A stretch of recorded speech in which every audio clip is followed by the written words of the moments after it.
Indiana almost had Kansas. It almost happened. They gave it. Hey, What was that? You're on mute right now. no, not. Now you're back. You were on mute for a second. Was that a bit or did you just go on mute? No, I promise you, I didn't mean to do that. I was saying hang the banner. Oh, got it. I thought you were trying to make a joke about like you were Assembly Hall when the buzzer sounded or something. No, Didn't work. hang the banner. Sick environment. Way to go. Very gettable game. You ended up losing. You're way too antagonistic to Indiana fans. I don't really know why. This team is playing well right now. 40-32 was the score at halftime of this game. Indiana was up for the challenge. I thought this was the best we have seen Indiana look offensively this season. In fact, Carter, they even shot threes. They shot 16 threes in this game. They made 6 of them. They shot decently from the line, shot 68% from the line, got their 22 times. Like it's not sustainable, but I thought for one game they kind of shot the ball well. Um, this was 4-on-5 though. Their lack of depth really hurt them. Gabe Cupps 37 minutes. He finished with 2 points on 1 for 4 from the floor, 1 assist to 1 turnover. Anthony Walker 3 points off the bench. Nobody else scored off the bench. So this truly was like you got as much as you physically could out of Ware, Mbako, Renew, Galloway, and you got nothing else from anyone. And you're playing a Kansas team, very good team, but a Kansas team that also has the same problem as that. They like playing 4-on-5. This was 4-on-4 tonight. That's what it was. And Indiana's top 4 were almost better than Kansas's top 4. It just didn't end up that it was that way. Yeah, I mean, you get 28 points from Trey Galloway in this game. You would think that if you're doing the whole box score watching thing, you're like, oh, they must have won because you know what kel'el Ware is going to do. You know what you're going to get from the other guys on this team. And I hate to say it because kel'el Ware's player has played very, very well this whole season. And I think that he has shaken the whole, oh, what happened at Oregon things. Oh, is he only good against folding chairs conversations that we were having early in the season? I think he's played extremely well. He got outplayed by the other bigs on Kansas in this game. And that is what it is. It's not a knock against him. He's not going to win every single matchup against the other front court every single game he plays. I don't think any big is doing that no matter how good they are. But I mean, if you're in the situation he is and you have the shots that he has and you shoot 3 for 12 from the field, you're just not going to win games like that. You need him to be productive. You need him to hit shots.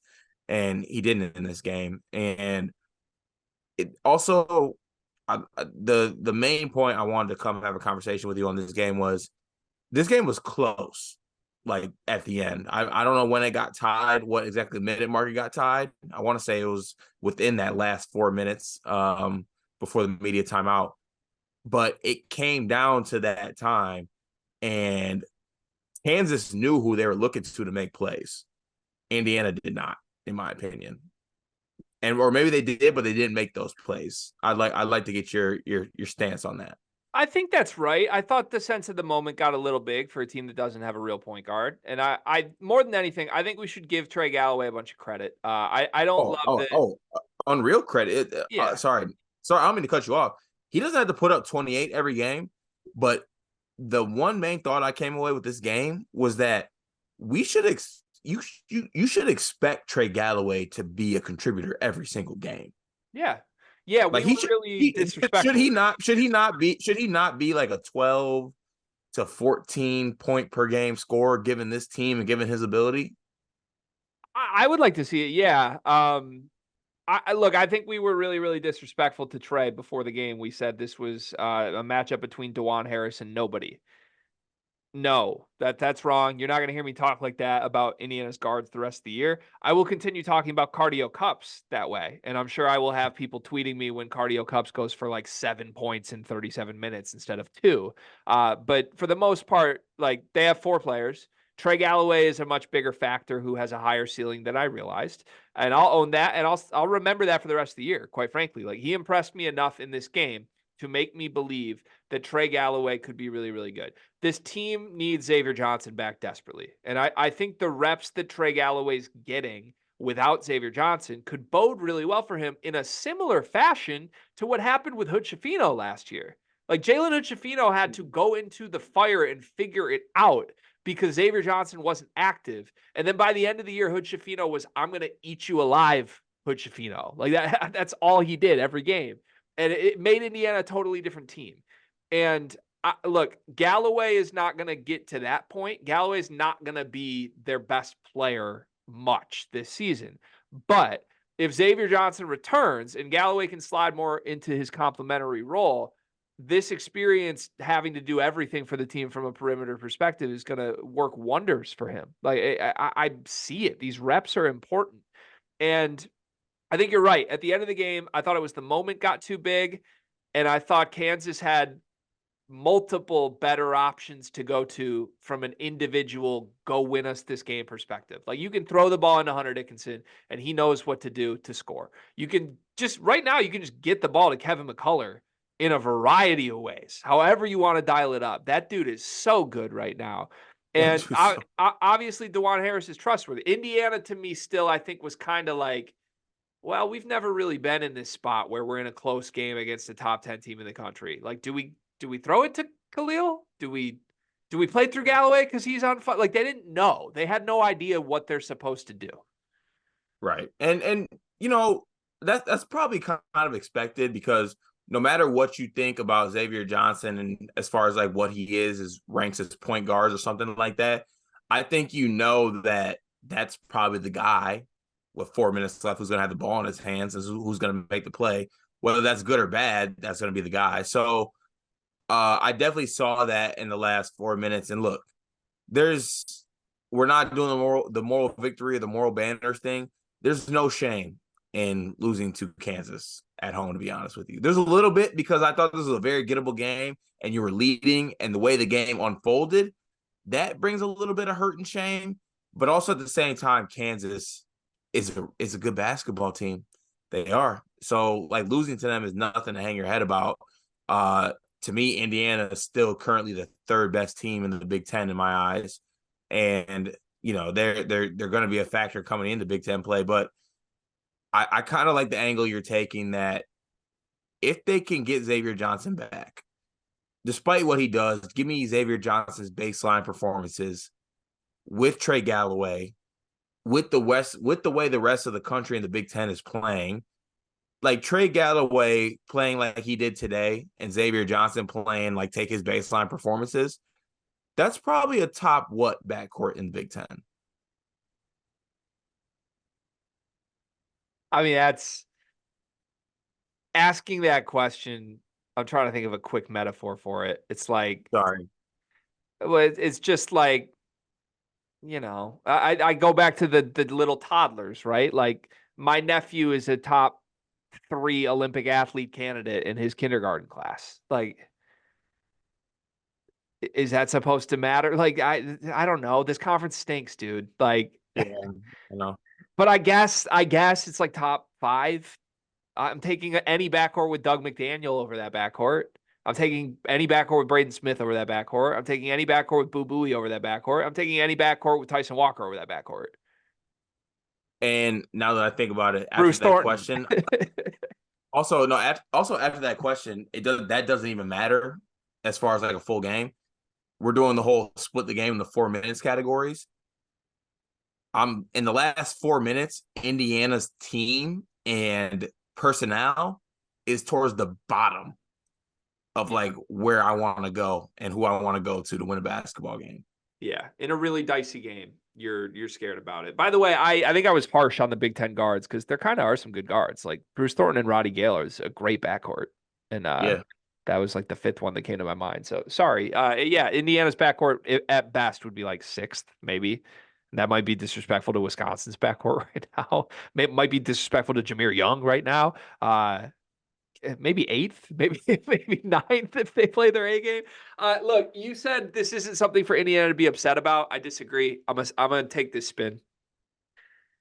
You don't get so many opportunities to beat a team as good as Kansas in a game where you're up 8 at halftime. Now, sure. Yeah, you should feel good about the performance in the first half, but like letting that slip on a night where I thought Kansas played pretty poorly and wasn't ready for the environment is a big deal. It's going to matter when you pull the resumes out at the end of the season. It's going to matter for an Indiana team that we don't know if they're going to make the NCAA tournament. They're 2-0 in Big Ten play right now, but that could easily change. They're 7-3 overall now.